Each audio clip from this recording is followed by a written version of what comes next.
మాతాకి జై. నా పేరు పవన్ కుమార్.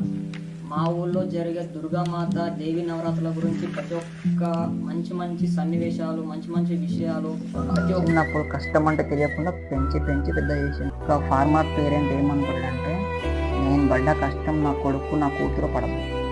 అప్పుడు విల్లనే ఇప్పుడు నాకు హీరో అయిపోయింది. వద్దురా వ్యవసాయం, చదువుకొని ఏదైనా ఉద్యోగం అని చెప్పి ప్రతి ఒక్క అబ్బాయి అమ్మాయి డ్రీమ్ ఉంటుంది. వాళ్ళ పేరెంట్స్ని ఒక్కసారన్నా ఫ్లైట్ ఎక్కించాలి, ఒక్కసారన్నా ఫ్లైట్ ఎక్కించాలి. ఆ మూమెంట్ 4 years కదా, ఆ 4 years జర్నీ ఎట్లుంటుంది, ఏం కథ, ఎక్స్పీరియన్స్ ఏంటి, ఎక్స్పెక్టేషన్స్ ఏంటి, రియాలిటీ ఏంటి. సో ఫర్దర్గా బీటెక్ తర్వాత self Pavan Kumar. So okay, so ఈరోజు BTech final year minor project చేసిన ఒకటి. సో దాని గురించి చిన్నగా మీకు ఎక్స్ప్లెయిన్ చేద్దామని ఈ ప్రాజెక్ట్ చేస్తున్నా. ఓకే, మన బాబు తాత మన కోసం 10 పైసలు కూడా సంపాదించి పెట్టలేదు. దొరికిన టైంలో మనం సంతోషపడాలి, లేని టైంలో మనం కష్టపడాలి. అదే లైఫ్ అంటే. మైక్రోసాఫ్ట్ ఎక్సెల్ చిన్న క్యాలిక్యులేషన్ చేసిర్రు, మస్తు అనిపించింది. నెక్స్ట్ ఇప్పుడు ఇది చూద్దాం. యావరేజ్ ఇది వచ్చేసి మన మెయిన్ ఎంట్రన్స్, కాకపోతే ఇది సెకండ్ గేట్. ఫస్ట్ గేట్ వచ్చేసి అటు డబ్బాల సైడ్ ఉంటుంది, ఇది సెకండ్ గేట్. గోమాత మా డాడీ 5 years నుంచి పెంచి పెద్ద చేసిండు. సో ఇది దాన్ని లాగదూడ.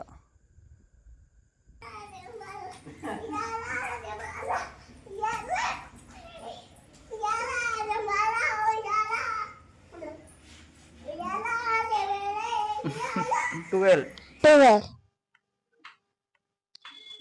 2 sevens are 14.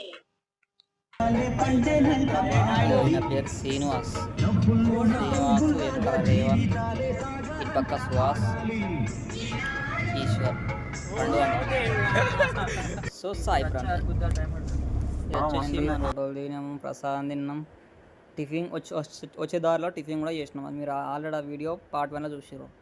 సో ఇప్పుడు వైట్ కార్ కనిపిస్తుందా, అదే చూద్దాం అనుకుంటా. అక్కడికి ఎక్కుతారు, ఇట్లా మన కొంచెం సాహసం చేసేటోళ్ళు ఎక్కుతారు, మనకు అంత ధైర్యం లేదనుకోండి. ఇక్కడ ఏదో పేర్లు ఇవి రాసే ఉన్నాయి, ఏమో పేర్లు ఉన్నాయి. ఓహో, లవల్ర పేర్లు అనుకుంటా. సో మనకెందుకు మా చిన్న కోతి. హాయ్ బ్రో, నేను విలేజ్కి కొత్త, కొంచెం నాకు ఇవన్నీ ఎక్స్ప్లెయిన్ చేయవా బ్రో? ఓ మన మాట ఇంటలేడుగా బ్రో.